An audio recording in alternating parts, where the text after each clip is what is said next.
The National Bureau of Statistics says Nigeria's gross domestic product has grown by 2.01% in the first quarter of 2019. This figure is lower than what was reported in the previous quarter in 2018. The drop has, however, drawn mixed reactions from Nigerians, and experts have been trying to explain the factors responsible and provide possible solutions. Adeshawa Odushaga has that story. After 5 consecutive quarters of decline, Nigeria bounced out of recession in 2017. 2 years later, fears that the country might slip into another downturn has become a cause for concern. The GDP figure of 2.01% reported by the National Bureau of Statistics for the first quarter of 2019 shows a year-on-year increase. But quarter-on-quarter, the figure has declined by 0.38%. Despite being regarded as the best first quarter performance, the drop has caused fears in the minds of many Nigerians. I won't call it a threat, but it's not a positive development in the sense that given that we're coming from a period of recession, one would expect that the growth in the GDP will be consistent. We are not expecting an oscillation in the growth rate, where you had a growth of 2.38% in the last quarter of 2018, only for the growth to drop to 2.01% in the first quarter of 2019. Given that even that at the 2.38% we had in the last quarter of last year was still considered quite low. Our population is growing about 2.7%, and there is no society that will develop if GDP growing at below the population growth rate. So that's where the concerns are, that we should expect that the government will step on the gas pedal and fasten the rate at which the GDP is growing and which the economy is expanding, instead of a situation where the growth rate is actually contracting. And we hope that this is not a trend, that we don't have a trend that will evolve going forward, because if you have a trend that is going forward where your GDP begins to contract or slow down, the growth rate begins to slow down, then you could move towards a period when you can have a negative growth rate. I hope that is not the situation we have today. But reality is that it is good that we was positive, but it's not strong enough, and it's not higher than what one would have expected. One would expect it should have been higher than the last quarter of last year.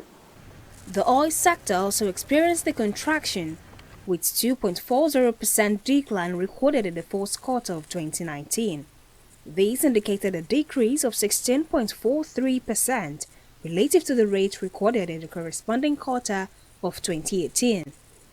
Experts have, however, attributed this to the delay in the signing of the Petroleum Industry Bill, among other issues.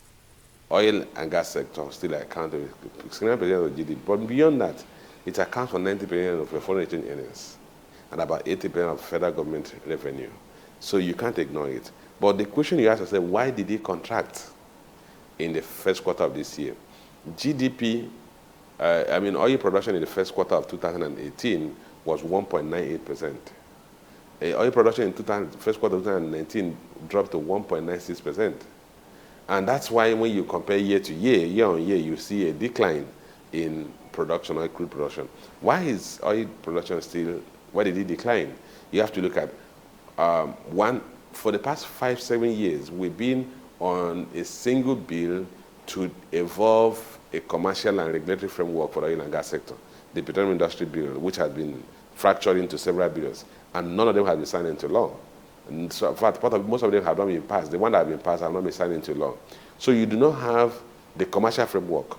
You do not have the regulatory framework that will encourage investment in the upstream sector or oil and gas sector, that will improve the capacity of the country to produce crude.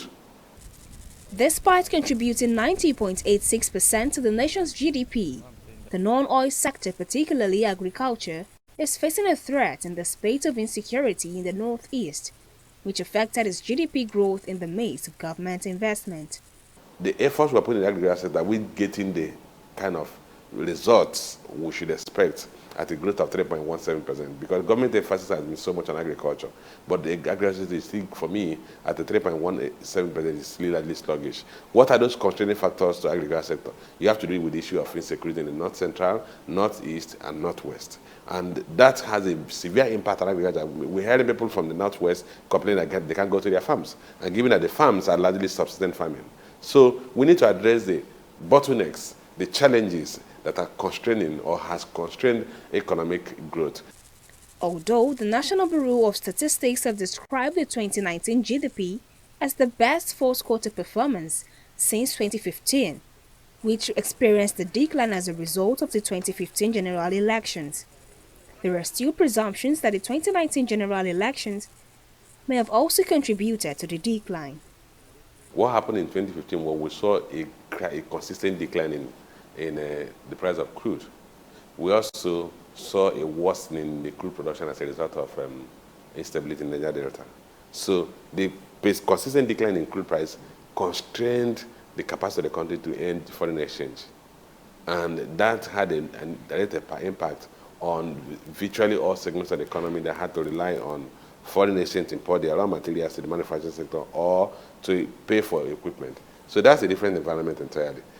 With a decline on the GDP growth rate from the consecutive quarter in 2018, the government is advised to intensify its investment in the manufacturing sector and other non-oil sectors to avoid a negative trend in the growth rate, which may in turn lead to a recession if care is not taken. Adeshewa Dushoga, TV 360 Nigeria.